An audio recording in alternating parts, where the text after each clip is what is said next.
नबी पाक सल्लल्लाहु अलैहि वसल्लम ने रास्ते में बैठने में मना किया, लेकिन फरमाया अगर बैठना है तो तुम्हें 5 काम करने पड़ेंगे।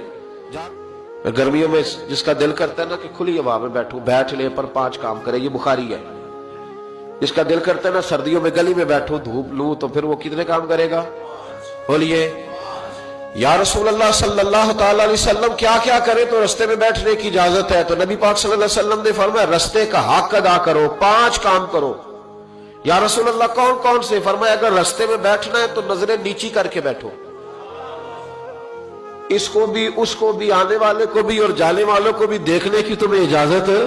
रास्ते में बैठना है तो फिर नजरें नीची करके बैठो। रसूल करीम अलैहिस्सलाम ने फरमाया रास्ते में बैठना है तो दूसरी शर्त है, ये शर्तें 5 लगाई नबी पाक ने, ये बुखारी है।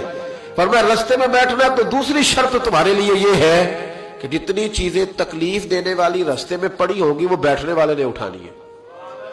उसने एक नया वहां बैठ के अजियत वाला काम नहीं करना, बल्कि उसकी जिम्मेदारी है, चूंकि रास्ते में वो बैठा है, तकलीफ दे चीजें उठाएगा। और तीसरी शर्त नबी करीम अलैहिस्सलाम ने फरमाया तुम पर जरूरी है कि तुमने सलाम लेने वाले का जवाब जल्दी देना है।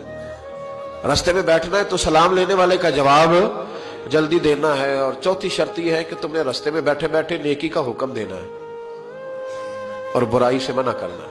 ये 5 काम करने हैं, फिर तुम्हें रास्ते में बैठने की इजाजत है। ये रास्ते का हक है, इसको अदा करो।